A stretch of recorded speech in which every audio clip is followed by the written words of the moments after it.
الحمد للہ رب العالمین والصلاة والسلام علی رسولہ الکریم وعلی آلہ واصحابہ اجمعین۔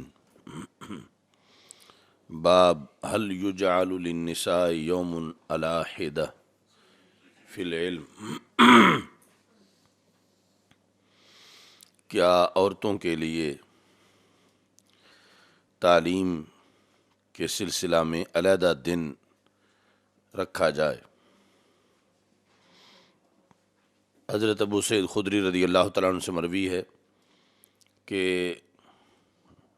عورتوں نے رسول پاک صلی اللہ علیہ وسلم سے یہ کہا، یا رسول اللہ صلی اللہ علیہ وسلم، آپ کے سلسلہ میں ہم پر مرد غالب آ گئے ہیں، یعنی آپ سے فیض پانے کے لحاظ سے،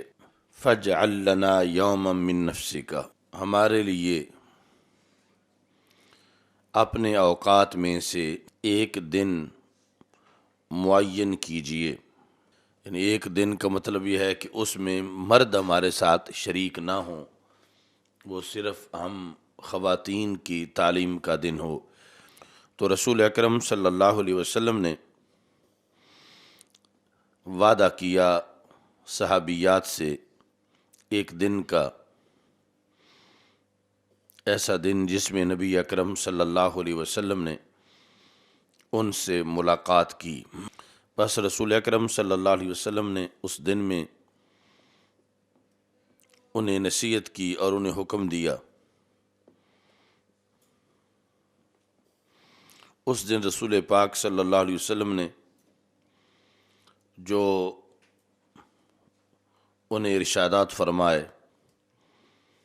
اس میں ایک بات یہ تھی کہ تم خواتین اسلام میں سے جو عورت بھی اپنے سے پہلے 3 بچے بھیجے گی،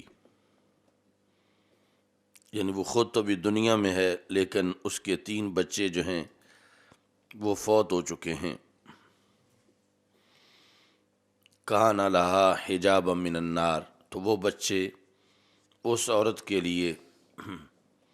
جہنم سے بچاؤ کا باعث بن جائیں گے۔ تقدم ثلاثن، تو ثلاثن ذکر فرمایا، ثلاثتن نہیں، تو ثلاثن ہے ولد کی وجہ سے، تو اس بنیاد پر ولد جو ہے وہ مذکر کو بھی شامل ہے اور مؤنث کو بھی شامل ہے، یعنی 3 بچے خواہ وہ بیٹے ہوں یا بیٹیاں ہوں یا مشترکہ ہوں، جس عورت کے یہ فوت ہو گئے اس کے خود فوت ہونے سے پہلے، اور فوت ہوئے چھوٹی عمر میں، تو ایک عورت نے کہا، یا رسول اللہ صلی اللہ علیہ وسلم، اگر 2 فوت ہوئے و اثنین، اثنتین بھی نہیں، جس طرح پیچھے ثلاثتن نہیں تھا یہاں اثنتین نہیں، یہ بھی ولد کی وجہ سے کہ مراد ولد ہے، و اثنین، اس کو کہتے ہیں عطف تلقینی، ثلاثن پر عطف ہے، و اثنین مطلب ہے قل و اثنین، جس طرح قرآن مجید میں ہے، قال ومن ذریتی، پہلے انی جاعلک للناس اماما، قال ومن ذریتی، تو وہ عطف تلقینی ہے، ایسے ہی یہ بھی عطف تلقینی ہے، فقال و اثنین، تو نبی اکرم صلی اللہ علیہ وسلم نے فرمایا اگر 2 بھی اس نے آگے بھیجے تو پھر وہ بھی اس کے لیے دوزخ سے حجاب بن جائیں گے۔ تو اس سے ایک تو عورتوں کی جو تعلیم ہے، درس و تدریس اور تعلیم و تعلم کے لحاظ سے ان کا مستقل شعبہ، اس کا یہ بیان ہے۔ دوسرا یہ ہے کہ عقائد کے لحاظ سے یہ حدیث جو ہے وہ دیوبندی وہابی بھی مانتے ہیں، اور یہاں سے یہ ثابت ہوتا ہے کہ ایک بچہ بھی قیامت کے دن مشکل کشا بن سکتا ہے، ایک بچی بھی حاجت روا بن سکتی ہے، اور اتنی بڑی مشکل کشائی اور حاجت روائی کہ آگ کے ایک شعلے سے بچانا بھی مشکل کشائی ہے، اور پورے جہنم سے بچانا کتنی بڑی مشکل کشائی ہوگی۔ تو یہ کسی عورت کی اولاد اس کے لیے آگ کے سامنے حجاب بن جائے گی کہ اسے آگ میں نہیں گرنے دے گی۔ تو جب قیامت کے دن ایک چھوٹے سے بچے کا شریعت کی بنیاد پر اتنا بڑا کردار ہوگا، تو خود رسول پاک صلی اللہ علیہ وسلم کا کتنا بڑا اختیار اور کس قدر مشکل کشائی ہوگی۔ اب یہ بچہ جو ہے جب آگ سے بچائے گا اپنی ماں کو، تو اس سے عقیدہ توحید میں کوئی فرق نہیں آئے گا، کوئی شرک لازم نہیں آئے گا، اس کے مشکل کشا ہونے کی بنیاد پر کہ اگرچہ یہ حجاب بن گیا ہے، اس کی طرف نسبت کی جا رہی ہے بچانے کی، لیکن عقیدہ توحید اپنی جگہ سلامت ہے، اس پر کسی طرح کی کوئی آنچ نہیں آئی۔ تو اس سے کروڑ درجہ اونچا مقام ہے، کروڑہ درجہ رسول پاک صلی اللہ علیہ وسلم کی مشکل کشائی اور حاجت روائی کا، اور وہ اللہ کی عطا سے ہے۔ تو اس کی بنیاد پر اللہ تعالیٰ کے احکام پر، توحید پر کسی طرح کی کوئی آنچ نہیں آئے گی، اس کی قدرتیں کامل ہیں، اور اس کے دیے ہوئے اختیارات میں سے رسول پاک صلی اللہ علیہ وسلم کا مشکل کشائی اور حاجت روائی کا یہ اختیار ہوگا۔ تو حجاب یہ تب بنیں گے کہ مثلاً جس وقت فرشتے اس کی والدہ کو لے کے جہنم کی طرف جائیں گے تو یہ آگے کھڑے ہو جائیں گے۔ اس دن ان کی اتنی پاور ہوگی کہ رب ذوالجلال نے فرشتوں کو حکم دیا ہوا ہوگا کہ جب یہ بچہ روک لے آگے سے تو تم نے اسے کچھ نہیں کہنا، بلکہ اس کی بات ماننی ہے، اور اس کے کہنے پر مثلا اگر وہ اپنی ماں کو ہاتھ سے پکڑ کے جنت کی طرف لے جاتا ہے تو تم نے اس کو جہنم کی طرف نہیں لے جانا، بلکہ اس بچے کے کہنے پر اس کی ماں کو جنت کی طرف پہنچانا ہے۔ حجاب من النار اس طرح بنیں گے کہ وہ اپنے کسی عمل کی وجہ سے وہ خاتون کچھ وقت کے لیے، چونکہ بات مومنہ کی ہے، کچھ وقت کے لیے اس کا جہنم جانا ثابت ہو گیا ہے، اور فرشتے اس کو جہنم کی طرف لے جا رہے ہیں۔ اب آگے اس کی اولاد کو پتہ ہے کہ جہنم کے کس گیٹ پر اسے لے کے پہنچیں گے، اور یہ بھی اللہ کی طرف سے ان کو علم دیا جائے گا کہ اتنے بڑے مجمع میں سے اور اتنے دور دور گیٹ ہیں جہنم کے، کہ کس گیٹ پر فرشتے لے کے آ رہے ہیں۔ آگے وہ بچیاں بچے جو ہیں وہ کھڑے ہو جائیں گے اور فرشتوں سے اپنی ماں کو وصول کر کے جنت کی طرف لے جائیں گے۔ یہاں تک کہ دوسری حدیث میں سقط جو ہے لا یراغم ربہ، وہ اپنے رب سے جھگڑا کرے گا۔ سقط کہتے ہیں ناتمام بچے کو، کہ جس کے پورے اعضاء بنے بھی نہیں تھے کہ اس کی ولادت ہو گئی، ناتمام پیدا ہوا، فوت ہوا، وہ بھی جھگڑا کرے گا۔ تو یہ ہے یعنی مقام ناز کا جھگڑا۔ ویسے اللہ سے جھگڑا کر کے بچے کوئی کیسے، اور پھر قیامت کے دن تو یہ خود ناتمام ہے، لیکن اللہ سے جھگڑا کرے گا اپنے والدین کے بارے میں۔ تو اس کا جھگڑا جو ہے وہ مقام ناز میں ہوگا، اور اس کی بات اللہ تعالیٰ جو ہے وہ تسلیم کر لے گا۔ تو وہ اپنے نافع میں اپنی امی کو باندھے ہوئے ہوگا، یعنی وہ جو جس نالی کے ذریعے اسے خوراک جاتی تھی ناف، اور وہ پورا ابھی اس کا بدن بنا ہی نہیں تھا اور اسی حالت میں فوت ہو گیا، تو اس کے پاس اب ہاتھ پاؤں تو سلامت نہیں ہیں، تو وہ نافع جو ہے اس کے ذریعے وہ اپنی ماں کو کھینچے گا، یعنی قیامت کے دن اس کے مثلا ہاتھوں کے گرد لپٹ کے، یا تو اس طرح کر کے وہ بھی اپنی امی کو کھینچ کے جنت لے جائے گا۔ تو یہ بہانہ ہے وہابیوں دیوبندیوں کا کہ اگر اختیارات رسول صلی اللہ علیہ وسلم مانیں تو اس سے پھر توحید میں فرق پڑتا ہے۔ اب یہ سب کچھ مانتے ہیں جو بچہ جائے وہ، اور اس میں یہ ضروری نہیں کہ وہ بچہ کوئی غوث کتب کی اولاد میں سے ہو یا سادات کی اولاد میں سے ہو، وہ مطلقاً مومن مرد و عورت سے وہ پیدا ہوا، اس کو یہ اختیارات دیے گئے ہیں اور اس کی بنیاد پر یہ مشکل کشائی اور حاجت روائی ہوگی۔ تو باقی جو مزید اعلیٰ شرف ہے نسب کے لحاظ سے،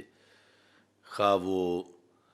سیادت کی بنیاد پر اعلیٰ ہو یا علم کی بنیاد پر اعلیٰ ہو، ان کے لیے تو مزید اہتمام ہوں گے۔ یہ ایمان کی بنیاد پر ایک بچے کے لیے یہ کوٹا رکھا گیا ہے، اور اسے مخالف فرقہ یہاں کوئی انکار نہیں کرتا کہ اس کے خلاف کوئی مشکل کشا کانفرنس کرے کہ یہ کیوں ایک بچے کو اختیارات دے دیے گئے ہیں۔ یعنی یہ ہے وہ بغض نبی صلی اللہ علیہ وسلم کہ سرکار کے اختیارات یا اولیاء کے اختیارات کے بارے میں وہ کانفرنس کرتے ہیں۔ وہ حبیب پیارا تو عمر بھر کرے فیض و جود ہی سر بسر، ارے تجھ کو کھائے تپے سقر تیرے دل میں کس سے بخار ہے۔ یعنی اس بنیاد پر اس بچے کے خلاف تو کوئی جلسہ نہیں ہے کہ قیامت کے دن ایک بچے کو اختیارات دے دی گئی ہیں، اور یہ ہماری عقیدہ توحید برداشت نہیں کرتا کہ ایک بچے کو اس طرح اختیارات دے دیے جائے، اور ادھر رسالت اور جو ہے وہ ولایت کے لحاظ سے ان کو درد ہوتا ہے کہ ہم جلسہ کریں، ہم کتاب لکھیں۔ حضرت ابو ہریرہ رضی اللہ تعالیٰ عنہ، حضرت ابو سعید خدری رضی اللہ تعالیٰ عنہ سے بھی یہ روایت ہے، اور پھر حضرت ابو ہریرہ رضی اللہ تعالیٰ عنہ نے وہ جو روایت کی اس میں ہے ثلاثتن لم یبلغ الحنس، یعنی 3 بچے جو کہ ابھی تک بالغ نہ ہوئے ہوں۔ لغوی معنی ہے کہ جن پر ابھی تک گناہ نہیں لکھا گیا، لم یبلغ الحنس، تو گناہ اس لیے لکھا گیا کہ وہ ابھی بالغ نہیں ہیں، تو ان کی یہ شان ہے۔ باقی یہاں پر بات کی جا رہی ہے عورت کے لحاظ سے، ما من کنہ، تو یہ چونکہ سامنے وہ بیٹھی ہوئی تھیں، وہ دن ان کی تبلیغ کا تھا، اجتماع ان کا تھا، تو اس لیے مؤنث کے صیغے استعمال فرمائے، ورنہ یہ نہیں ہے کہ عورت کو تو ماں کو تو وہ بچے لے جائیں گے، باپ کو چھوڑ جائیں گے، حکم دونوں کے لیے برابر ہے۔ یعنی جو نابالغ بچے کسی کے فوت ہوئے تو وہ باپ کو بھی جنت لے جائیں گے، ماں کو بھی جنت لے جائیں گے، لیکن یہاں ان احادیث میں جو مؤنث کی ضمیریں ہیں وہ اس بنیاد پر ہیں کہ اس وقت مخاطب عورتیں تھیں اور ان سے گفتگو ہو رہی تھی، ورنہ دوسرے مقام پر جو صیغے ہیں وہ اس طرح کے بھی موجود ہیں کہ جن میں رسول اکرم صلی اللہ علیہ وسلم نے یہ الفاظ استعمال فرمائے، ما من مسلم یقدم ثلاثتن، یہ حدیث آگے اس میں ہی کتاب الجنائز میں بخاری میں ہی آئے گی، ما من مسلم، تو اب یہاں پر تو کوئی وہم نہیں ہے کہ صرف عورتوں کے لیے ہیں، مردوں کے لیے یہ نہیں ہے، بلکہ مسلم یا مسلمہ سب کو یہ اعزاز حاصل ہے کہ ان کی اولاد، چونکہ دونوں کی مشترکہ اولاد ہے، تو اولاد ماں کو بھی جنت میں لے جائے گی، باپ کو بھی جنت میں لے جائے گی۔ باقی یہ جو قید ہے لم یبلغ الحنس، تو اس کا ایک سبب یہ ہے کہ یہ عمر جو اولاد کی ہوتی ہے اس میں وہ پیارے زیادہ ہوتے ہیں، یعنی جو ابھی نابالغ ہوں، تو پھر ان کے فوت ہونے پر آزمائش بڑی ہوتی ہے کہ زیادہ پیاری چیز دنیا میں جانے کی بنیاد پر صبر کا امتحان ہوتا ہے۔ تو جب بچہ بالغ ہو جائے تو اس کے بعد جو ہے پیارا تو اگرچہ پھر بھی ہے، لیکن جب وہ نافرمانی کرتا ہے تو پھر آہستہ آہستہ پیار گھٹتا جاتا ہے، یا کچھ دیگر معاملات کی وجہ سے اتنا نہیں رہتا جتنا کہ پہلے تھا، تو پھر اس کے فوت ہونے پر اتنا صدمہ نہیں ہوتا جتنا اس سے پہلی عمر میں ہوتا ہے۔ اس بنیاد پر رسول پاک صلی اللہ علیہ وسلم نے یہ قید ساتھ لگائی، اور پھر اس کے جانے کے لحاظ سے بھی ہے کہ ابھی اس کا نامہ اعمال بالکل ستھرا ہے اور کسی طرح کی کوئی سیاہی نہیں لگی ہوئی، چونکہ وہ بھی بالغ ہوا ہی نہیں ہے،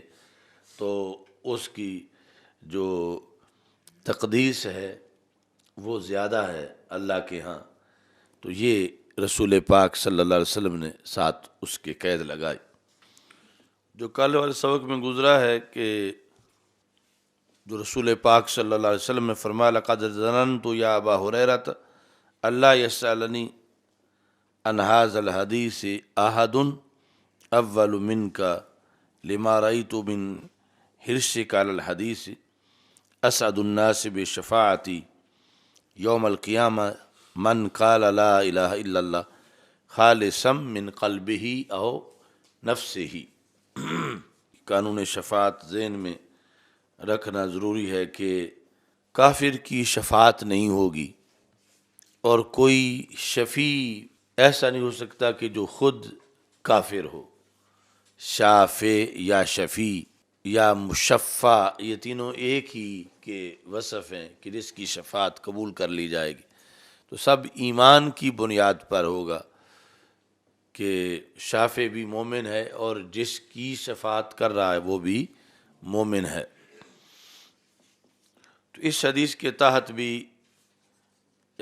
امام عینی نے یہ وضاحت کی۔ سوال پیدا ہوتا ہے کہ اسعد الناس بشفاعتی من قال لا الہ الا اللہ، کہ اسعد جو ہے اس میں تفضیل ہے، تو زیادہ سعادت مند میری شفاعت کے لحاظ سے قیامت کے دن رسول پاک صلی اللہ علیہ وسلم نے فرمایا وہ ہے جو مومن ہو، زیادہ سعادت مند۔ اس سے پھر پتہ چلتا ہے کہ نفس سعادت مند تو پھر غیر مومن بھی ہوگا، کیونکہ اسعد الناس بشفاعتی یوم القیامت من قال لا الہ الا اللہ، تو اسعد کا جو تفضیل کا فائدہ ہے وہ یہ ہوگا کہ زیادہ سعادت مند تو مومن ہے، اور کچھ سعادت مند تو مشرک بھی منافق بھی شفاعت لے جائے گا، کہ اس کو بھی شفاعت کا حصہ مل جائے گا، جبکہ ایسا نہیں ہے۔ تو اس کے جواب میں امام عینی نے کہا کہ یہ اسعد ہونا بمعنی سعید، کہ یہاں اسعد اس میں تفضیل سعید کے معنی میں ہے، تو مطلب کیا ہوا کہ نفس سعادت مند وہی ہوگا جو مومن ہے، جو مومن نہیں اس کو نہ تھوڑی سعادت ملے گی نہ زیادہ سعادت ملے گی شفاعت کے لحاظ سے۔ جس طرح کہ وما ربک بظلام للعبید، تمہارا رب مومنوں پر بندوں پر ظلم کرنے والا نہیں، تو وہاں ظلام ظالم کے معنی میں ہے، اوپر نفی آئی ہوئی ہے، کیونکہ اگر وہاں مبالغہ میں رکھیں تو مطلب کیا ہوگا کہ تمہارا رب بندوں پہ زیادہ ظلم نہیں کرتا، تو اب وہاں پڑے گا کہ پھر نفس ظلم تو معاذ اللہ کر لے، حالانکہ نہ نفس ظلم بالکل ظلم کا کروڑواں حصہ بھی نہیں کرتا، نہ نفس ظلم کرتا ہے نہ زیادہ ظلم کرتا ہے، تو وہاں پر یہ قانون ہے کہ ظلام بمعنی ظالم ہے۔ ایسے ہی یہاں پر اسعد بمعنی سعید ہے، کہ سعادت وہ پائے گا جس نے کلمہ پڑھا ہوا ہے، شفاعت اس کی ہوگی جس نے کلمہ پڑھا ہوا ہے۔ یہ ایک جواب دیا امام عینی نے۔ وَيَجُوزُ أَن يَكُونَ عَلَى مَعْنَاهُ الْحَقِيقِيِّ الْمَشْهُورِ، اور کہا کہ یہ جو اسعد کا حقیقی معنی ہے، یعنی اسعد بمعنی سعید نہ ہو بلکہ تفضیل والے معنی میں ہو، یہ بھی ہو سکتا ہے، اور ادھر وہ شرط بھی برقرار رہے گی کہ شفاعت مومن کے لیے ہے۔ اچھا جی، والتفضیل بحسب المراتب، اور تفضیل جو ہے وہ حسب مراتب ہوگی، تفضیل حسب مراتب ہوگی کہ جو اس کیٹیگری کے لوگ ہیں ان میں سے وہ زیادہ سعادت مند ہے۔ اب فإن النبی علیہ السلام، یہ انہوں نے اہم بات یہاں پہ لکھی، یشفع فی الخلق بإراحتہم من حول الموقف، یعنی جس وقت رسول پاک صلی اللہ علیہ وسلم قیامت کے دن جو موقف ہے جہاں سارے لوگ اکٹھے ہوں گے اور پسینہ ہوگا، سورج سوا نیزے پہ ہوگا، اس طرح کے حالات ہوں گے، اور سب کہیں گے کوئی کسی طرف ہمارا کوئی فیصلہ تو ہو، یہاں سے تو ہمیں ہماری جان چھوٹے، کوئی سفارش ہماری کرے۔ تو اس وقت تو ابھی سارے مومن کافر اکٹھے ہی ہوں گے، تو وہاں جو رسول پاک صلی اللہ علیہ وسلم کی سفارش سے، موقف کے ہول سے وہ بچیں گے، وہ شفاعت تو ان لوگوں دوسروں کو بھی حاصل ہو جائے گی۔ تو نفس سعید جو ہیں اس لحاظ سے ہیں، اور اسعد پھر جہنم سے نجات کے لحاظ سے ہیں۔ جہنم سے جو چھٹکارا ہے شفاعت کی بنیاد پر، وہ کافر کا نہیں ہوگا۔ تو اب یہاں سے فائدہ ہو سکتا ہے، اور اس بنیاد پر اسعد کا لفظ اپنی حقیقت پر ہے کہ اسعد تو وہ ہیں کہ جو شفاعت پا جائیں گے جہنم سے چھٹکارے کے لحاظ سے، اور نفس سعید یہ حول موقف کے لحاظ سے۔ یہاں انہوں نے لکھا وَيَشْفَعُ فِي بَعْضِ الْكُفَّارِ بِتَخْفِيفِ الْعَذَابِ، کہ رسول اکرم صلی اللہ علیہ وسلم بعض کفار کے تخفیف عذاب کی بھی شفاعت کریں گے، یعنی جہنم سے چھٹکارا تو کسی کافر کو حاصل نہیں ہوگا، نہ اس کی کریں گے، لیکن تخفیف کی جہنم کے اندر بھی رسول پاک صلی اللہ علیہ وسلم کی شفاعت وہاں تک اثر انداز ہوگی۔ ایک تو حول موقف کے لحاظ سے اسعد بتایا، دوسرا اسعد ہوگا کہ جو چھٹکارا پا جائے، اور سعید ہوگا کہ چھٹکارا نہیں، کمی ہو جائے عذاب میں۔ اس میں یہ کہا کہ کما صح فی حق ابی طالب، کہ جس طرح ابو طالب کے حق میں یہ حدیث صحیح سے ثابت ہے، اب وہاں پر جو ہے وہ اسعد نہیں، سعید کے عذاب سے چھٹکارا نہیں لیکن تخفیف جو ہے وہ ثابت ہے، جو حدیث آگے بار بار آئے گی کہ حضرت عباس رضی اللہ تعالی عنہ نے رسول پاک صلی اللہ علیہ وسلم سے یہ کہا کہ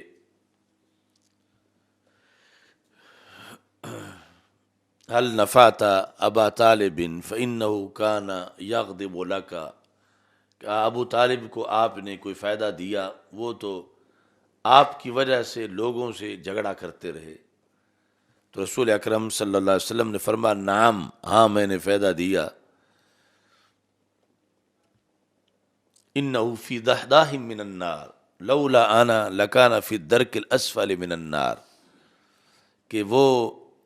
اب صرف اتنا جہنم میں ہیں کہ ان کے ٹخنوں تک آگ ہے، اگر میرا کردار نہ ہوتا نکالنے میں تو وہ جہنم کے سب سے نچلے گڑھے میں ہوتے۔ تو ہیں جہنم میں، لیکن اتنا فرق ہے کہ کہاں سر تک ڈوبا ہوا ہونا اور پھر اوپر کروڑوں میل آگ ہو سب سے نچلے گڑھے میں، اور کہاں یہ کہ سب سے اوپر آ جائیں سطح آگ پر اور ٹخنوں تک باقی رہ جائے۔ تو یہ میرا کردار ہے کہ میں نے فائدہ دیا، اور یہ فائدہ کلمے کے بغیر محض میری وجہ سے ہے، یعنی یہ اتنا بڑا سرکار کا فائدہ ہے کہ کلمے کے بغیر بھی یہاں تک کھینچ کے لے آئے۔ اگرچہ کہ فرمایا کہ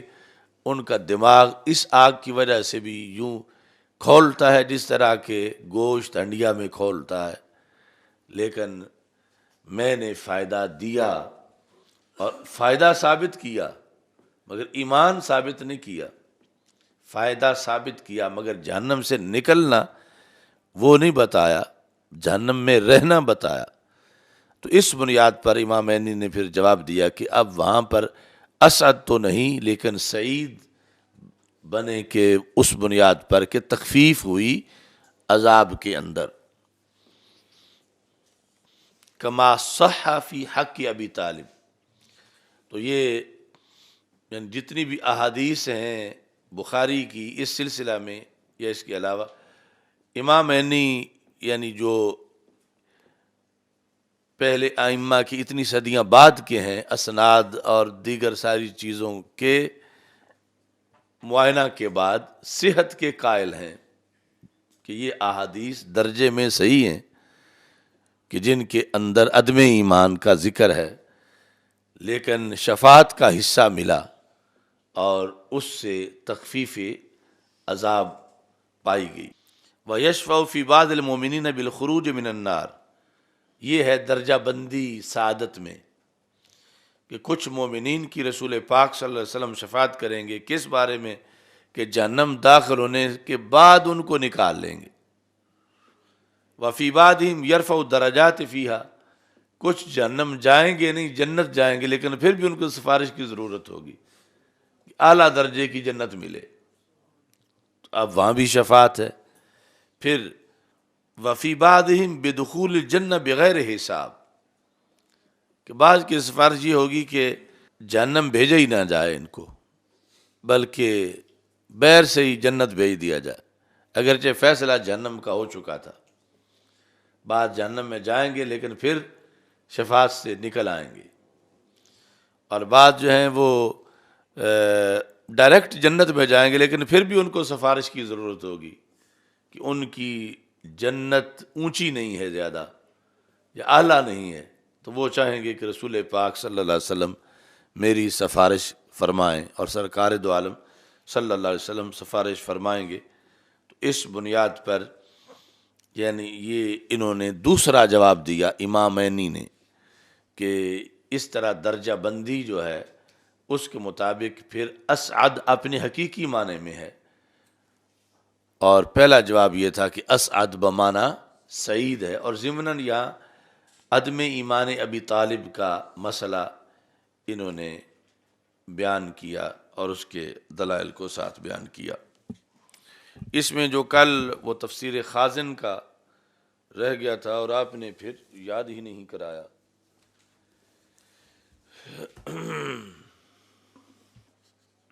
یہ تفسیر خازن جو ہے اس میں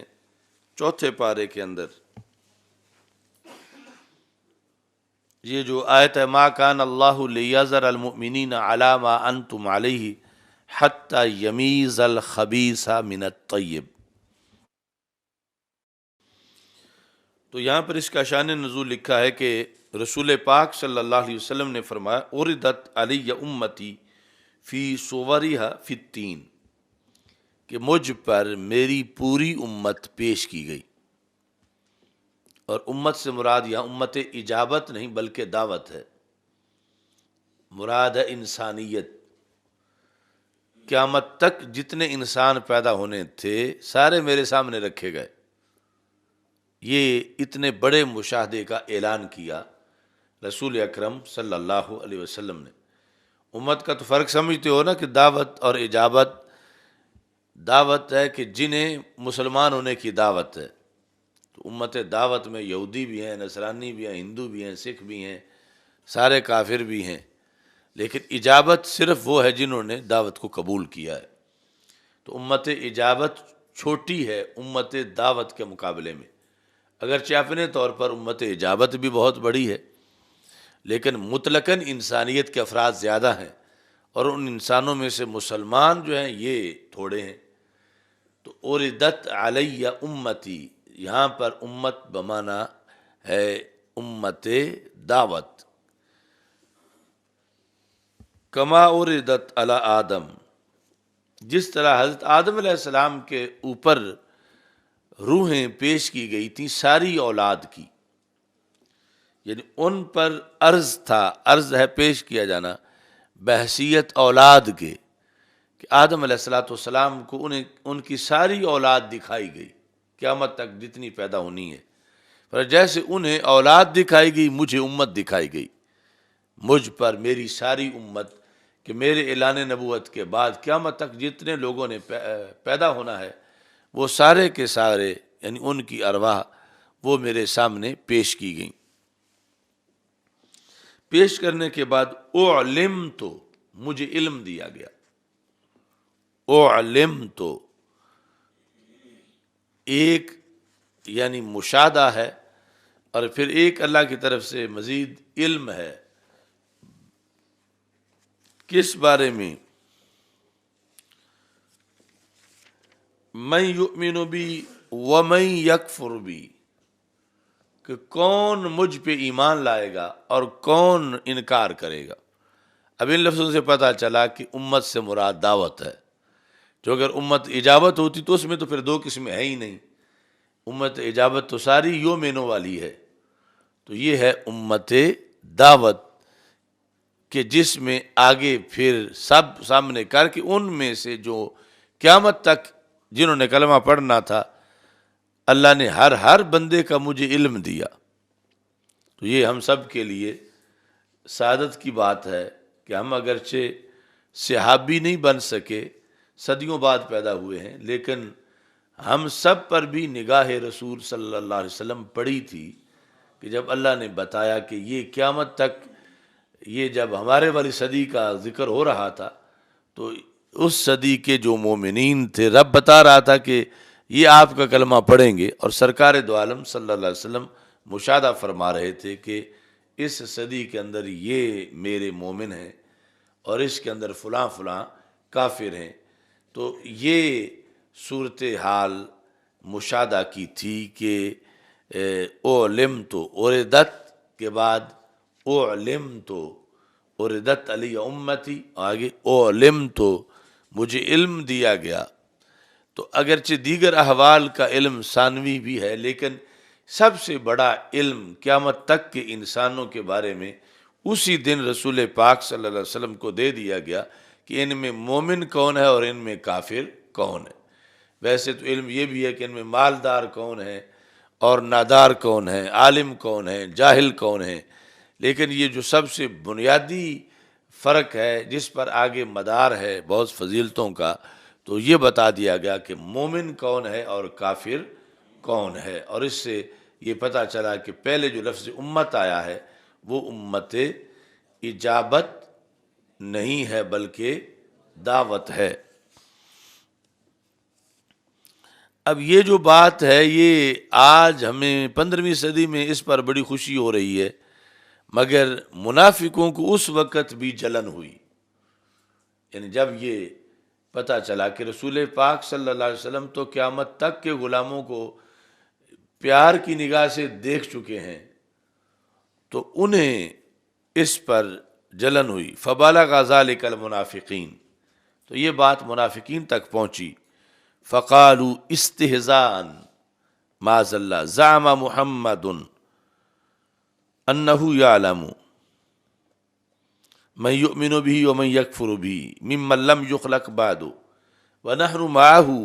وما یعرفنا۔ تو ان تک یہ بات پہنچی تو انہوں نے استہزاء کہا، مذاق کرتے ہوئے، کہ حضرت محمد صلی اللہ علیہ وسلم یہ گمان کیا ہے انہوں نے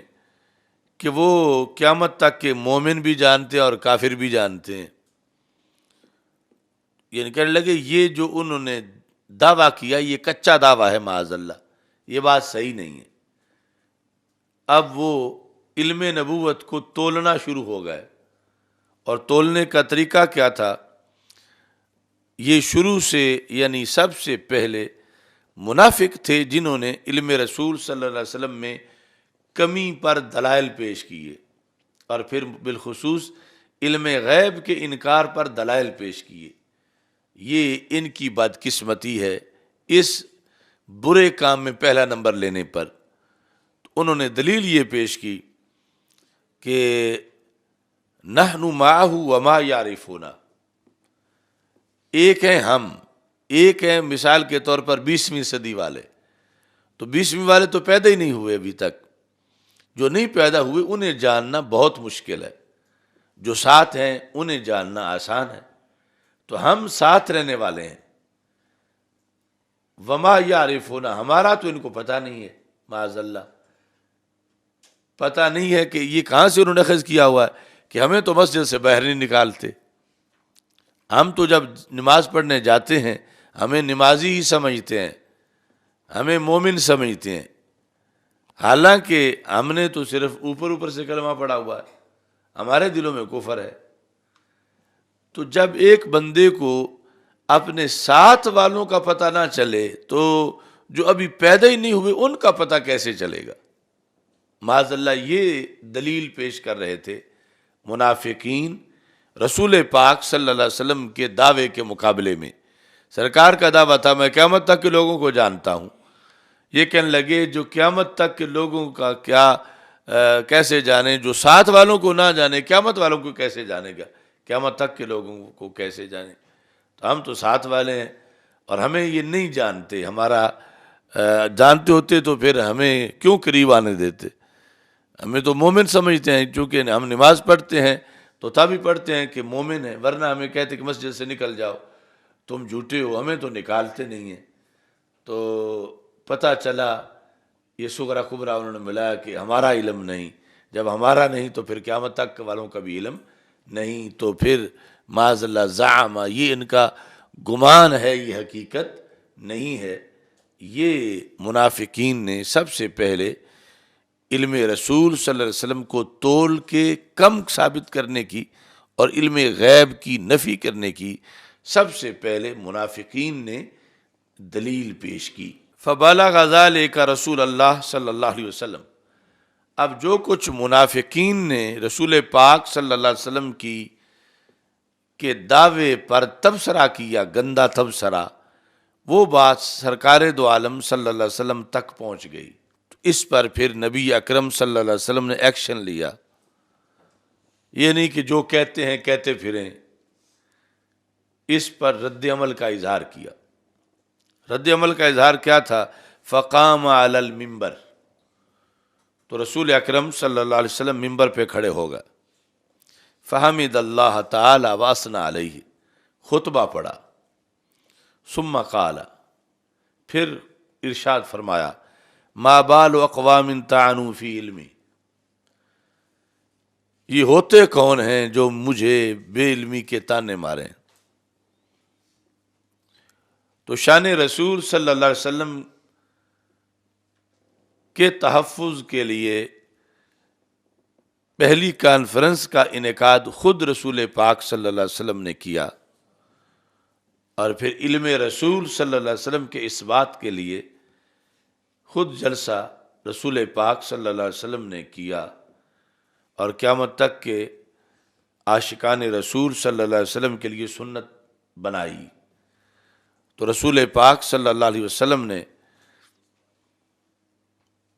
لفظ یہ بولے، ما بال اقوام طعنوا فی علمی، ان قوموں کا حال کیا ہے، طعنوا فی علمی، میرے علم میں جنہوں نے طعن کیا۔ تو طعن کہتے ہیں نیزے کی نوک سے کسی کی بکھی میں زخم کرنا، نیزے کی نوک سے یعنی وہ کسی کی بکھی میں مارنا، یہ طعن ہے۔ تو طعنوا یعنی یہ نہیں فرمایا کہ اعترضوا علیہ، مجھ پر انہوں نے اعتراض کیا،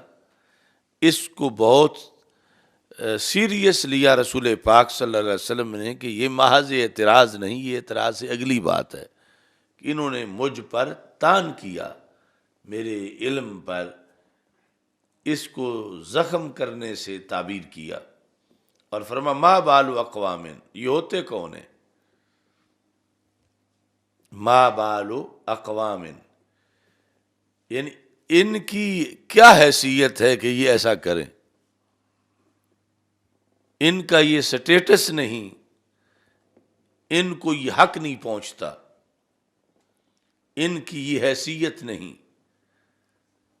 یہ ہوتے کون ہیں؟ کیا پدی کا شوربہ، یعنی اس کے ضمن میں آئے گا۔ مطلب یہ ہے کہ رب نے دیا مجھے علم، میں نے لیا، درمیان میں یہ نہ دینے والے ہیں نہ دلوانے والے ہیں،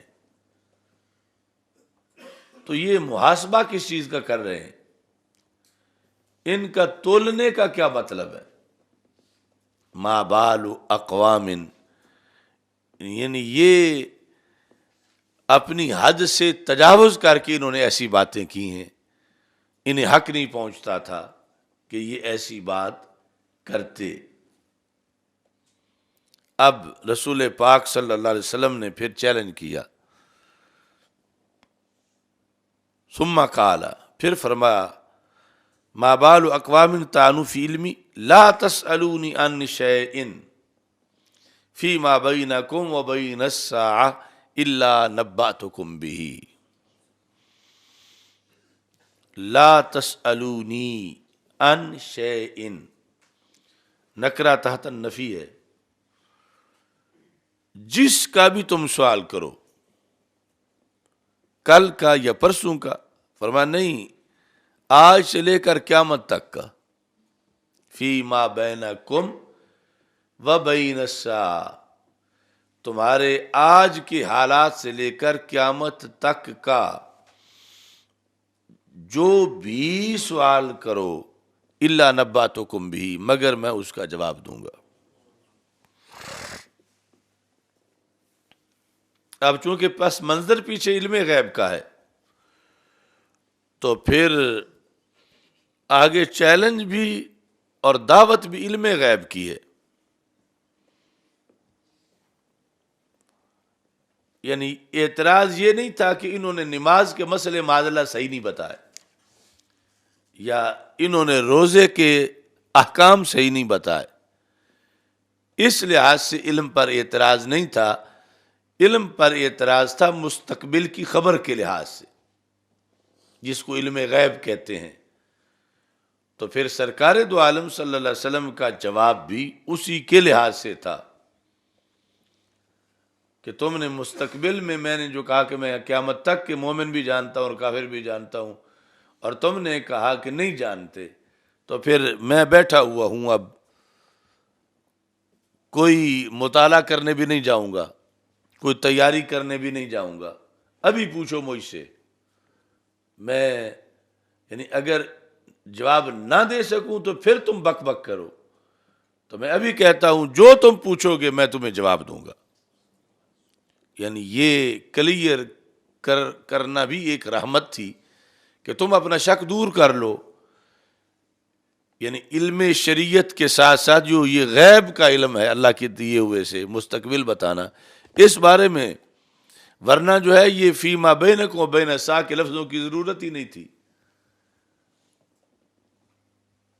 تو یہ فیما بینکم و بین الساعہ یہ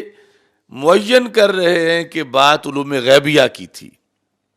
کہ آج سے لے کر قیامت تک، کیونکہ دوسرا جو ہے وہ علوم شریعت ان کا تو اس طرح بیان ہی نہیں ہوتا کہ جو کل کے بارے میں پوچھنا ہے، جو پرسوں کے بارے میں پوچھنا ہے، جو صدی بعد کے بارے میں پوچھنا ہے، جو 10 صدی بعد کے بارے میں پوچھنا ہے، وہ تو سارا سرکار نے خود ہی بیان کیا، اور وہ شریعت کے لحاظ سے تھا، اس کا کل پرسوں سے کوئی تعلق نہیں تھا۔ تو یہ تھا کہ علوم غیبیہ کا چیلنج دے دیا رسول پاک صلی اللہ علیہ وسلم نے کہ تم نے انکار میرے علم غیب کا کیا، میں اس بات علم غیب کا کر رہا ہوں، اور میں اس میں تمہیں ڈھیل نہیں دے رہا، میں اب کہتا ہوں اب جو پوچھنا ہے، اور پھر اس میں کوئی دائرہ نہیں بنا رہا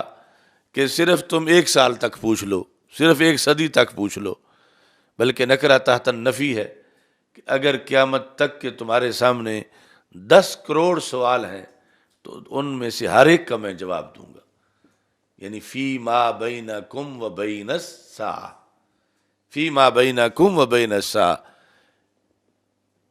کیسے کہ قیامت تک سورج کتنی بار طلوع ہوگا یہ پوچھو، قیامت تک بادل کتنی بار بنیں گے، قیامت تک بارش کتنی بار ہوگی، قیامت تک روئے زمین پر کس جگہ پہ کتنے قطرے گریں گے، وہاں سے کتنا سبزہ اگے گا، ان کے پتے کتنے ہوں گے، ان پہ پھول کتنے آئیں گے، ان سے پھل کتنے بنیں گے، قیامت تک چاند کتنی بار چمکے گا، چاندنی کس کس پہ پڑے گی، فی ما بینکم و بین الساعہ، قیامت تک رزق کتنا آئے گا، کوئی کتنا کھائے گا، کس کے ہاں کتنے بچے جنم لیں گے، کس کی بیماریاں کیا ہوں گی، کس کے کمال کیا ہوں گے۔ فی ما بینکم و بین الساعہ، قیامت تک جو کچھ بھی ہونا ہے تم مجھ سے پوچھ لو،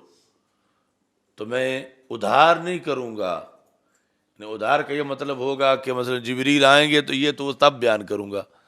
یا یہ تو پرسوں آ کے بیان کروں گا، نہیں، میں ابھی بیان کرتا ہوں۔ مجھے یہ برداشت نہیں کہ تم تان کرو،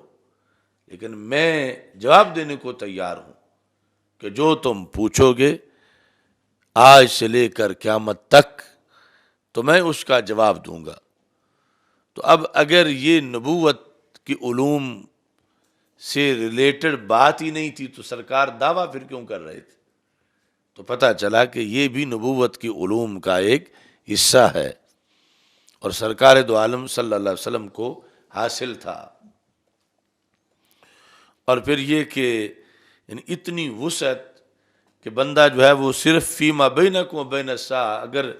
سالوں تک اس کا ترجمہ جو ہے اس کے افراد ہی بیان کرتا جائے تو ختم نہ ہوں۔ یعنی یہ جو سرکار نے ان کو آفر کر دی کہ یہ وسیع کتنی تھی کہ تم مجھ سے پوچھو، تو پوچھنے میں اتنی وسعت ہے تو بتانے میں آگے کتنی ہوگی۔ تو اسی کے ضمن میں یعنی یہ سوال بھی ہو سکتا تھا جو سرکار دو عالم صلی اللہ علیہ وسلم انہیں اجازت دے رہے تھے کہ جو کچھ قیامت تک ہونا ہے میں ابھی بتاتا ہوں، تو صحابہ پوچھ سکتے تھے کہ یا رسول اللہ صلی اللہ علیہ وسلم قیامت تک روئے زمین پہ ملک کتنے بنیں گے؟ تو سرکار بتاتے کتنے بنیں گے۔ یعنی یہ سوال بھی اسی آفر کا حصہ تھا۔ اگر صحابہ پوچھتے کہ ان ملکوں کے نام کیا کیا ہوں گے تو سرکار دو عالم صلی اللہ علیہ وسلم ان کے نام بھی بتاتے۔ یعنی یہ فرما رہے تھے پوچھ لو، میں نام بتاتا ہوں، تو جب نام بتاتے تو پھر پاکستان کا نام بھی ضرور آتا۔ اور جب وہ پوچھتے کہ یا رسول اللہ صلی اللہ علیہ وسلم یہ جس کو آپ نے پاکستان کہا اس کے شہر کون کون سے ہوں گے، تو پھر لاہور شریف کا نام بھی ضرور آ جاتا۔ پھر لاہور شریف میں پوچھتے کہ اس کے علاقے کون کون سے ہیں تو تاج باغ کا نام بھی ضرور آتا۔ پھر تاج باغ کے لحاظ سے پوچھتے کہ جس کو تاج باغ فرما رہے ہو اس کی فلاں تاریخ کو شاہ جلال ریسرچ سینٹر میں کون کون سے آپ کی حدیث پڑھیں گے، تو ہر ایک کا نام بھی ضرور آتا۔ یعنی اسی موضوع کا ہی حصہ ہوتا جو سرکار فرما رہے تھے کہ قیامت تک جو کچھ ہونا ہے یہ علم تھا تو فرما رہے تھے۔ اب کسی کی جیب میں لاکھ ہو، کہتے جتنے کروڑ مانگنے ہیں مانگ لو، تو کروڑ مانگنے کی تو آفر نہیں کر سکتا اگر ہوئی لاکھ۔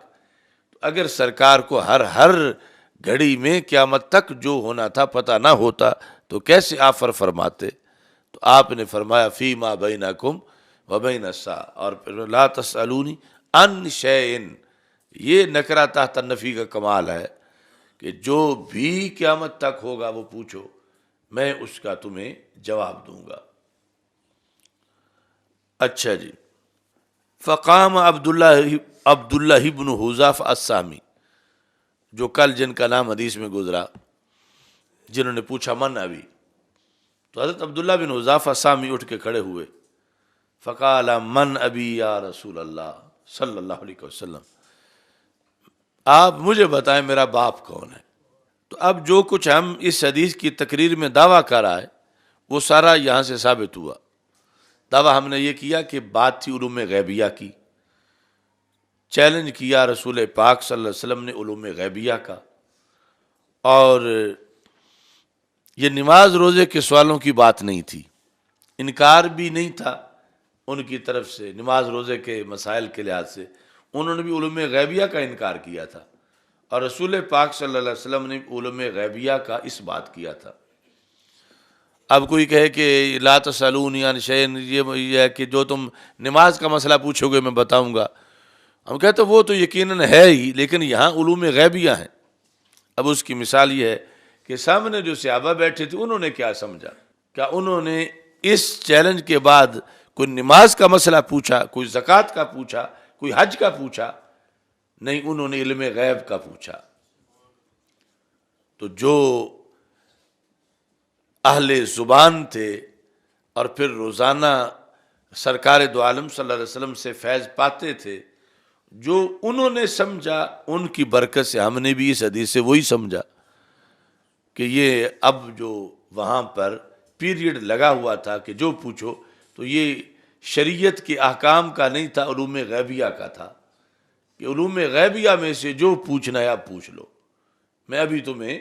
جواب دوں گا۔ تو پوچھنے والے نے پھر غیب کی خبر پوچھی، تو سرکار دو عالم صلی اللہ علیہ وسلم نے آگے جواب دے کے یہ ثابت کر دیا کہ تم نے میری بات صحیح سمجھی ہے۔ یعنی جب انہوں نے پوچھا من ابھی، تو سرکار فرماتے میں نے کو یہ کہا ہے کہ اپنے باپ پوچھو، میں نے تو کہا نماز پوچھو، میں نے کہا روزے کا مسئلہ پوچھو، میں نے کہا زکوٰۃ کا پوچھو، تم نے تو غلط پوچھا، تو میں نہیں جواب دیتا۔ ایسا نہیں سرکار دو عالم صلی اللہ علیہ وسلم نے فرمایا۔ سرکار دو عالم صلی اللہ علیہ وسلم نے جواب دے کے ثابت کیا کہ تمہارا سوال موضوع کے مطابق ہے، لہذا میں تمہارا جواب دیتا ہوں۔ تو اس سے پتہ چلا کہ آج اس حدیث پر جو جنگ ہے، وہ بھی کہتے ہیں کہ نہیں غیب کی تو بات ہی نہیں تھی، تو یہ غلط ہے، چونکہ اس وقت جو سامنے بیٹھے تھے انہوں نے غیب کی سمجھی، اور پھر خود رسول پاک صلی اللہ علیہ وسلم نے بھی مہر تصدیق لگا دی کہ تم نے صحیح سمجھی،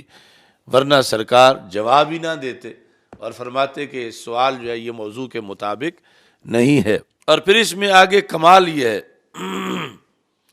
جو ہمارا سال ہر سال سے اصول ہم بیان کرتے ہیں کہ شان رسول صلی اللہ علیہ وسلم کو بیان کرنے کا یہ ضابطہ ہے کہ شان رسول صلی اللہ علیہ وسلم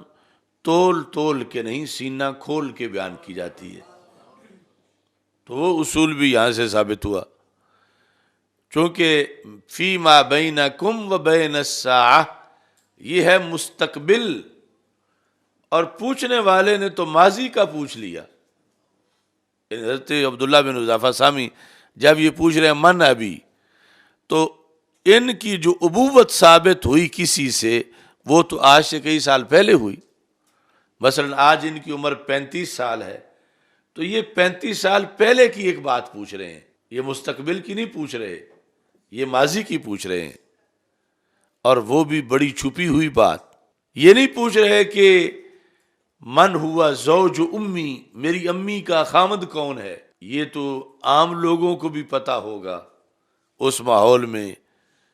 کہ ان کی امی کون ہے، ان کا ابا کون ہے، یعنی امی کا خامد کون ہے۔ یہ پوچھنا چاہتے ہیں کہ نطفہ میں کس کا ہوں، اصل میں اولاد کس کی ہوں، چونکہ ان پر اعتراض ہوتا تھا کہ تم اپنے باپ کے نہیں، تو پھر یہ سرکار دو عالم صلی اللہ علیہ وسلم سے سند لینا چاہتے تھے، تو خبر غیب کی پوچھی اور بڑی چھپی ہوئی پوچھی، اور یہاں سے یہ پھر ہمارا قانون ثابت ہوا کہ سوال یہ ہے کہ سرکار نے تو مستقبل کا فرمایا، تو انہوں نے ماضی کا کیوں پوچھا؟ تو جواب یہ ہے کہ یہ بتانا چاہتے تھے کہ جو ما یکون بتا سکتے ہیں وہ ما کانا بھی بتا سکتے ہیں۔ ما یکونوں سے ما کانا خود مان جانا، یہ صحابہ کا عقیدہ ہے، کیونکہ وہ شان رسالت تول تول کے نہیں، سینہ کھول کے مانتے ہیں۔ تولنے کا تو تھا، یہاں ساتھ ما کانا کے بھی لفظ ہوتے، تو پھر یہ تھا کہ یعنی مطلقاً عبارت کے لحاظ سے کہ سرکار نے مستقبل کی بھی اجازت دی ہے، ماضی کی بھی دی ہے، تو میں جو چاہوں پوچھوں، لیکن یہاں ذکر صرف مستقبل کا ہے، اور پوچھنے والے نے ماضی کا پوچھ لیا ہے، تو سرکار فرما سکتے تھے کہ تجھے میری بات کی سمجھ نہیں آئی، میں تو تجھے مستقبل کا کہہ رہا ہوں، تو مستقبل کی پوچھو، تم ماضی کی کیوں پوچھتے ہو؟ تو رسول پاک صلی اللہ علیہ وسلم نے پھر بھی انکار نہیں فرمایا، اور پھر بھی ماضی کا جواب دے دیا کہ حذیفۃ السامی، کہ تمہارے باپ کا نام حذیفہ سامی ہے، یعنی کئی سال پہلے کی ایک نہایت چھپی ہوئی بات برسر مجلس پوچھی گئی۔ رسول پاک صلی اللہ علیہ وسلم کے چیلنج کے بعد آپ نے نہ یہ فرمایا کہ ابھی تو جبریل آئیں گے تو پھر میں بتاؤں گا، یا یہ کل بتاؤں گا، اسی وقت رسول پاک صلی اللہ علیہ وسلم نے بتا کر جو چیلنج دیا تھا اس کے لحاظ سے آپ نے ثابت کر دیا کہ تم نے پوچھا، میں نے ابھی تم کو بتا دیا۔ تو یہ یعنی چیلنج مستقبل کے لحاظ سے تھا، علوم غیبیہ کا تھا، لیکن صحابی نظریہ رکھتے تھے اگر غیب جانتے ہیں یقیناً، مستقبل کے لحاظ سے جانتے ہیں تو ماضی کون سا بعید ہے؟ تو ماضی کا پوچھا تو رسول پاک صلی اللہ علیہ وسلم نے یہاں بھی فہم صحابہ پر تصدیق کی مہر لگا دی۔ جو آج فہم سنی ہے یہ فہم صحابہ کے تابع ہے۔ صحابی سمجھ گئے کہ اگر مستقبل کا جانتے ہیں تو پھر ماضی کا بھی جانتے ہیں، جیسے آج سنی سمجھتا ہے کہ مستقبل کا جانتے ہیں تو ماضی کا بھی جانتے ہیں۔ تو انہوں نے اسی کے پیش نظر سوال کیا، تو رسول پاک صلی اللہ علیہ وسلم نے اس فہم کو مسترد نہیں کیا کہ فرماتے فیما بینکم و بین الساعہ، لفظ تو تجھے نظر نہیں آ رہے کہ مستقبل کی بات ہے تو تم نے ماضی کا کیوں پوچھا، بلکہ جواب دے کے بتایا کہ تم نے صحیح پوچھا کہ شان رسول صلی اللہ علیہ وسلم تول تول کے نہیں سینہ کھول کے مانتے ہیں کہ مستقبل کا جانتے ہیں تو پھر ماضی کا بھی جانتے ہیں۔ اور پھر اس میں سوال پیدا ہوتا ہے کہ کیا یہ صحابی جو ہیں ان کا پہلے نظریہ نہیں تھا؟ انہوں نے کیوں پوچھا؟ حضرت عبداللہ بن حذافہ سامی نے تو چیلنج تو تھا، اصل کو منافقین کو چیلنج تھا،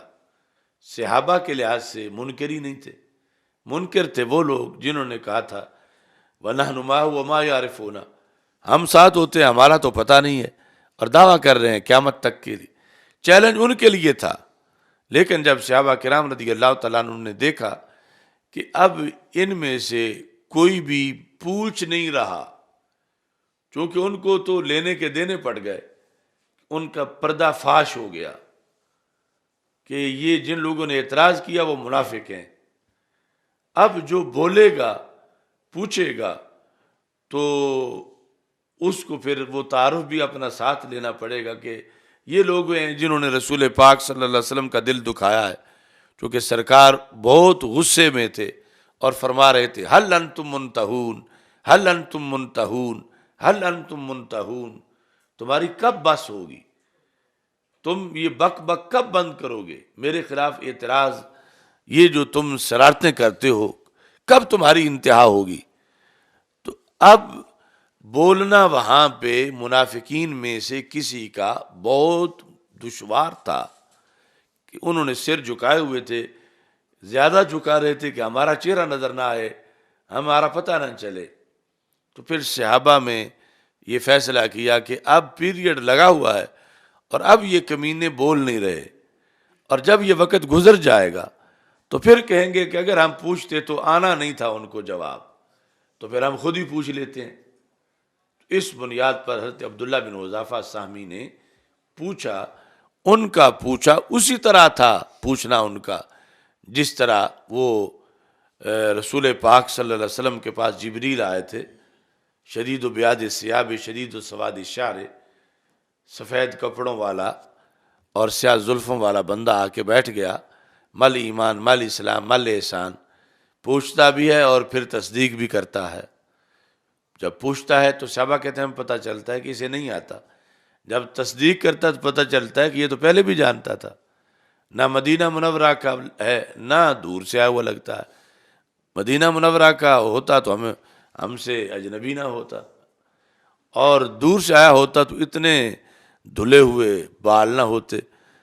یعنی یہ تو ایسے ہی اب اندر سے بیوٹی پارلر سے تیار ہو کے باہر تشریف لے آئے ہیں کہ کپڑے بڑے سفید ہیں، زلفیں بڑی سیاہ ہیں، تو اس وقت جو سفر کے ذرائع تھے ان میں تو ضرور جو ہے وہ دور سے آتے تو رستے کا غبار یا اس طرح کی کوئی چیز ہوتی۔ تو وہ جب تشریف لے گئے تو رسول پاک صلی اللہ علیہ وسلم نے صحابہ سے پوچھا پتہ ہے کون؟ تو اللہ و رسول عالم، تو فرمایا کہ ذاکا جبریل اتاکم یعلمکم دینکم، یہ جبریل تھے تمہیں تمہارا دین سکھانے آئے تھے۔ اب وہاں جو طریقہ تھا سوال کا حضرت جبریل علیہ السلام کا، کس کے مقصد کے لیے تھا؟ تعلیم کے لیے تھا۔ تو ایسے عبداللہ بن حذافہ بھی منافقین کے سامنے یہ ثابت کروانا چاہتے تھے اور اپنی سند بھی لینا چاہتے تھے کہ دیکھو میں نے پوچھا ہے، تو رسول پاک صلی اللہ علیہ وسلم نے فوراً جواب دے دیا ہے۔ تو جس طرح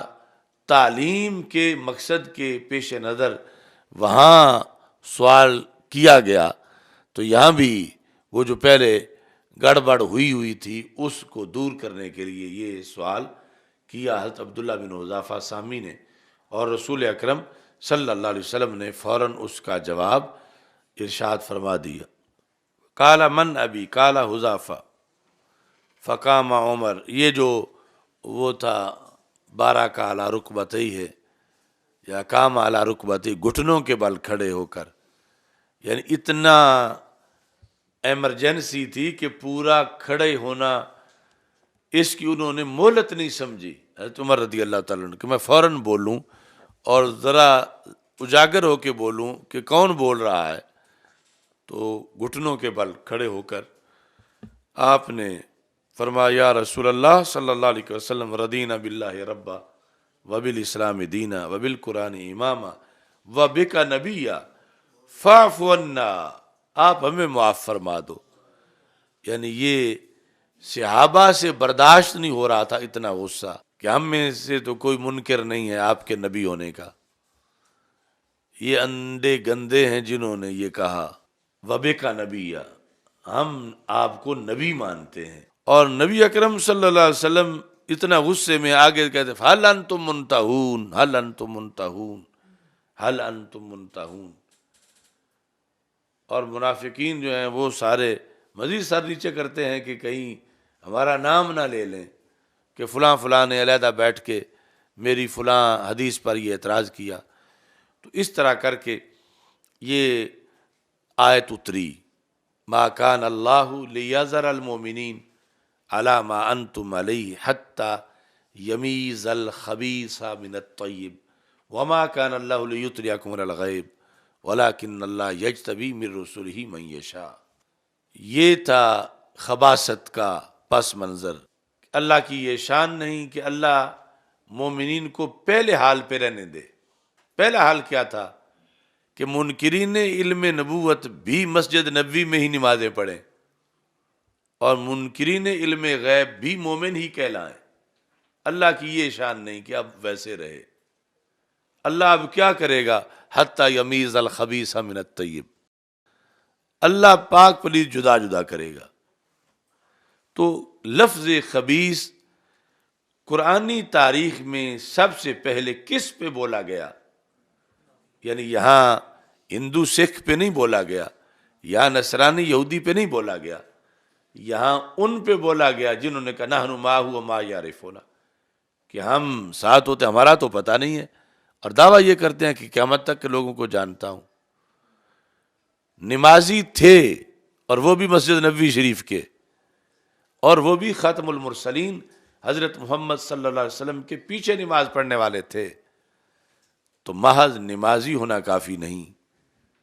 اتنے بڑے درجے کے نمازی بھی خبیث ہو سکتے ہیں۔ جرم کیا ہے کہ وہ علم نبی صلی اللہ علیہ وسلم کے منکر تھے، تو انہیں خبیث کہا قرآن نے،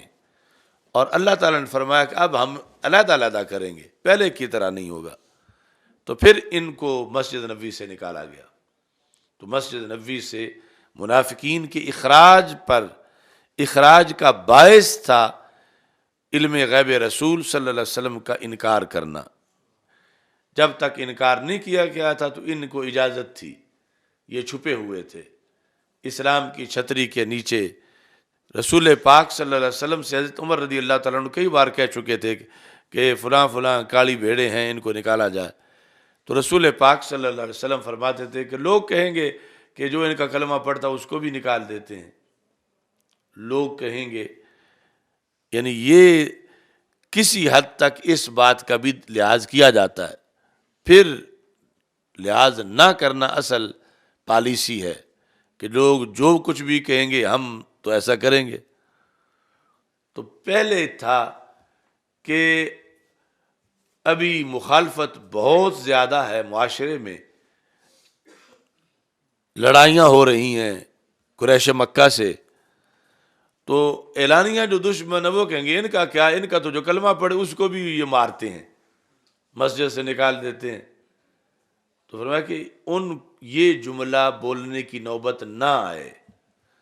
لیکن جب یہ باز نہیں آئے تو اب اگلی پالیسی تھا کہ لوگ جو بھی کہیں اب ہم نے نکالنا ہی ہے،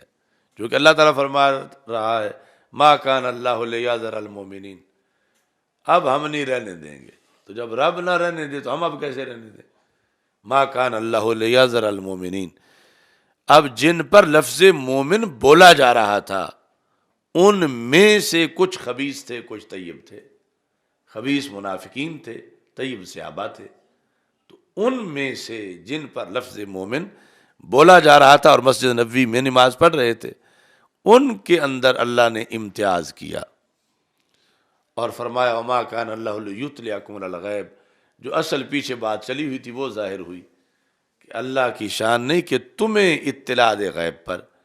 لیکن اپنے رسولوں میں سے جسے چاہتا ہے غیب عطا فرما دیتا ہے۔ یہ شان نزول یعنی اس آیت کا اولین ہے، اور دوسرا خندق کے لحاظ سے ہے، دونوں ہی علم غیب کے بارے میں۔ خندق کھودتے ہوئے رسول پاک صلی اللہ علیہ وسلم نے جب ضرب لگائی اس پتھر کو جو صحابہ سے ٹوٹ نہیں رہا تھا، تو اس سے آگ نکلی، روشنی ہوئی، تو آپ نے فرمایا شام فتح ہو گیا، عراق فتح ہو گیا۔ تو وہاں بھی منافق بولے کہ آج تے کافروں سے ڈرتے ہوئے خندقیں کھود رہے ہیں کہ اپنا گھر بچانا مشکل ہے مدینہ منورہ، اور دعویٰ یہ کرتے ہیں وہ دور جا کے شام فتح ہو گیا۔ تو اس میں بھی انہوں نے انکار علم غیب کیا، تو آیت اتری ما کان اللہ لیذر المومنین، اور آگے وما کان اللہ لیطلعکم علی الغیب۔ تو اس کے سوا کوئی شان نزول ہے ہی نہیں، یعنی جو 80% ہے وہ یہ ہے جو بخاری میں بھی اس کے حصے ہیں اور یہاں تفصیل سے ہے، اور باقی وہ ہے خندق والا۔ تو یہاں پر جو ایک علی الاطلاق قانون ثابت ہوا اسلام کا وہ ہے امتیاز حق و باطل۔ ایک ہے فرقہ واریت اور ایک ہے امتیاز۔ تو امتیاز حق و باطل میں یہ سنت خداوندی ہے، اس کی مذمت نہیں کی جا سکتی۔ تو ہم فرقہ واریت کے قائل نہیں ہیں، لیکن ہم امتیاز حق و باطل کو اللہ کی سنت سمجھتے ہیں، اور ہمارا منہج اس پر ہے ما کان اللہ لیذر المومنین علی ما انتم علیہ حتی یمیز الخبیث من الطیب۔ تو ہمارا منہج خبیث کو خبیث کہنا ہے، طیب کو طیب کہنا ہے۔ ہمارا منہج یہ نہیں کہ خبیث طیب ایک جیسے ہی ہیں، خبیث طیب کا فرق نہ کرو، وہ صلح کلیت ہے۔ خبیث طیب کا فرق نہ کرنا صلح کلیت، اور خبیث طیب کا فرق کرنا یہ تنگ نظری نہیں، یہ سنت خداوندی ہے، اللہ نے کیا ہے، قرآن میں ہے، رسول پاک صلی اللہ علیہ وسلم نے خود فرمایا ہے، تو ہمارے لیے بھی لازم۔ اب ظاہر ہے کہ اس میں مشکل تو ہے، اس میں مقبولیت کو ٹھیس پہنچتی ہے، اس میں آدمی کے ماننے والوں پر اثر پڑتا ہے، لیکن یہ ایک فرائض میں سے فریضہ ہے، حتی یمیز الخبیث من الطیب۔ اگر خبیث کو خبیث مانا نہ جائے پھر بھی خرابی ہے بہت بڑی، مانا جائے لیکن کہا نہ جائے پھر بھی خرابی ہے۔ شریعت کہتی ہے خبیث کو خبیث مانو بھی اور کہو بھی، تاکہ طیب ممتاز ہو جائے۔ تو یہ ہے ہمارا منہج صراط مستقیم، یا اس کو کہتے ہیں مسلک اعلی حضرت، اور یہ ہے سنت خداوندی۔ یہ فرقہ وارانہ بات نہیں، یہ امتیاز خداوندی ہے کہ یہ فرق ہونا چاہیے۔ اچھا جی، تو یہ ایک حدیث، اب یہ تو میں نے بتایا کہ یہ ہے تفصیلاً، اور اس کے اجزاء ہیں بخاری میں، تو مل کر پھر اس کو بھی تقویت ملتی ہے جو خازن میں ہے، اور پھر بخاری والا جو ہے اس مضمون کو ہم اکٹھا کرنے کے لیے بھی اس کو سامنے رکھ سکتے ہیں، کیونکہ ہو بہو ایک ایک جملہ تین تین اکٹھے ہیں جو اس میں اور بخاری میں، اور پھر اصل تفصیل جو ہے وہ یہ تھی کہ بات یہاں سے چلی، اور پھر اتنا بلیغ خطبہ دیا رسول پاک صلی اللہ علیہ وسلم نے۔ سب سے پہلے جلسہ خود کیا تو شان رسول صلی اللہ علیہ وسلم کے تحفظ کا طریقہ بتایا، اور اس کے لحاظ سے پھر جو تقاضے ہیں وہ رسول پاک صلی اللہ علیہ وسلم نے بیان کیے۔ اور اس وقت بہت مشکل تھا جب ابھی مدینہ منورہ پر حملے ہو رہے تھے، اور آج تو اس کے مقابلے میں ہزارہ درجے آسان ہو چکا ہے، لیکن آزمائش آج بھی بہت بڑی ہے۔ مگر اس سنت خداوندی اور سنت نبوی کو پورا کرتے ہوئے آج اس امتیاز کی ضرورت ہے، اور خبیث کو خبیث جاننا، ماننا اور بیان کرنا، اور طیب کو طیب کہنا اور اس کے طیب ہونے پر گواہی دینا، یہ اس وقت کا نصاب ہے۔ چلو صاحب، الحمدللہ رب العالمین والعاقبۃ للمتقین والصلاۃ والسلام علی رسول الکریم، استغفر اللہ لا الہ الا اللہ وحدہ لا شریک لہ، لہ الملک ولہ الحمد وہو علی کل شیء قدیر۔ خیر و برکت، کامیاب ہو کامران، صلی اللہ تعالی علی حبیب سیدنا محمد۔